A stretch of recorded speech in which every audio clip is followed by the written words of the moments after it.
Bonjour, donc là nous allons parler d'outils faits maison pour la fraiseuse. Donc qui est bien utile à faire et plutôt même indispensable à la limite, hein. Par exemple les petits écrous en T comme ça qui sont faciles à réaliser à la fraiseuse. Ça j'en ai fait quelques-uns, hein. Voilà, là j'en ai fait quelques-uns donc que j'ai noirci par la suite. Il se met dans la table de la fraiseuse, qui permet de mettre une vis pour mettre une bride ou autre chose, hein, ou l'étau par exemple.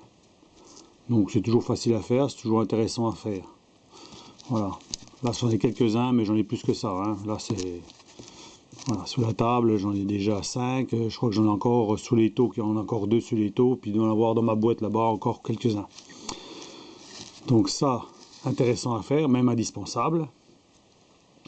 Ce style de choses aussi, qui est bien aussi à faire, et intéressant, c'est des butées ou vérins qui se mettent de chaque côté de l'étau. Par exemple, quand vous avez une pièce un peu longue, que vous voulez percer, pour pas qu'il y ait de porte-à-faux, quand il y a un peu de porte-à-faux, vous pouvez donc régler la hauteur,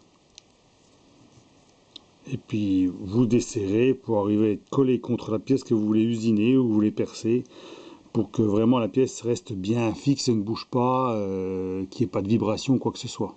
Voire même qu'elle pivote pas, hein. Donc j'en ai fait 2. Voilà.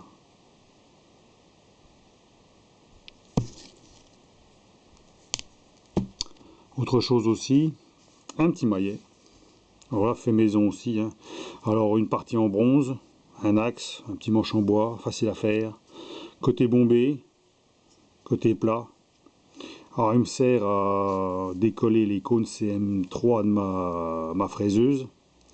Et aussi à asseoir les pièces dans l'étau. Quand vous mettez une pièce dans l'étau, donc vous serrez la pièce et vous tapez un petit coup dessus, qu'elle se mette bien sur les cales. Voilà, ça pour éviter, donc pour qu'elle soit bien droite. Donc ça c'est bien indispensable aussi. Pareil, assez facile à faire, un bout de bronze, un axe, et puis voilà, un petit manche, hein, une petite girole en cuivre, voilà. Ensuite, donc des cales. Ça j'en ai fait un paquet. Ça c'est des cales pour asseoir les pièces dessus. Alors ça c'est les faits maison. J'en ai pas acheté des toutes usinées, de toutes rectifiées et tout. Moi je les ai fait dans de l'acier étiré, de différentes largeurs, coupé à la longueur. Si vraiment il y en a une qui est matraquée, ben je la change, puisque j'en ai plein comme ça, hein, de toutes les hauteurs, hein. Vous voyez, il y a toutes sortes. Pareil, indispensable à avoir. Celui qui veut pas mettre d'argent là-dedans, ben, il fait comme moi, hein, il prend de l'acier étiré puis il coupe. Et puis ben, quand vraiment, ben, elles sont vraiment matraquées, mais là ça fait un bout de temps que je les utilise. Pour l'instant, ben, elles sont encore bonnes, hein, ça bouge pas. Donc il ne faut pas taper non plus comme un bourrin sur les pièces pour asseoir la pièce. La pièce à usiner dessus et ça se passe très bien. Voilà.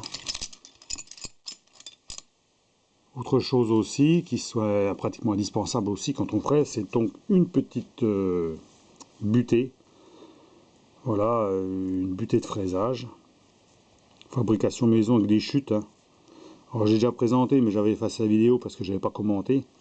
Donc là, c'est fait avec des morceaux de récupération. Donc là, un morceau d'alu, une plaque en alu assez épaisse, une petite pièce que j'ai usinée pour mettre dans la table, genre écrou en T, mais carré. Comme ça, ça permet donc de tourner avec la vis du dessus et de bloquer avec le papillon. Comme ça, vous posez dessus, vous tournez, elle rentre et après vous bloquez. Voilà, une petite tige que j'ai aminci légèrement au bout, de chaque côté pareil. Et des écrous papillons pour régler la hauteur et la longueur de la tige. Moi j'utilise assez souvent, elle va très bien. Après on peut faire mieux, hein. Là j'ai fait simple, mais bon simple mais assez efficace, hein. Moi je m'en plains pas, elle va très bien, hein. Je pense pas que j'en ferai d'autres, donc celle-là me convient très bien. Elle est assez haute, on peut descendre assez bas, hein. Donc quand on serre, ça sert bien, hein. On peut descendre vraiment assez bas, on peut la retourner. Voilà, on peut retourner la machine, la mettre comme ça. On peut incliner dans tous les sens sur la table, ce qui permet de la mettre, de l'orienter partout. Donc ça coûte 3 fois rien, 3 francs 6 sous. Hein. Des petits écrous papillons, à la limite on peut même les faire soi-même. Moi je les ai achetés, hein. Bon c'est des trucs toujours qui coûtent 3 fois rien. Vous en avez 6 pour 4 euros, bon voilà. Hein. Hein, ils sont brasés au bout pour pas que ça bouge avec une vis. Voilà. Voilà pour un petit peu les outils, les petits outils on va dire indispensables quand on a une petite fraiseuse. Hein. Fait maison, qui coûte pas cher, et puis alors j'en ai d'autres hein, mais que j'ai acheté. Hein. Donc ceux-là, on peut les faire hein, rapidement et puis ça coûte pas cher. Voilà, voilà pour la petite vidéo. Allez, à la prochaine. Au revoir.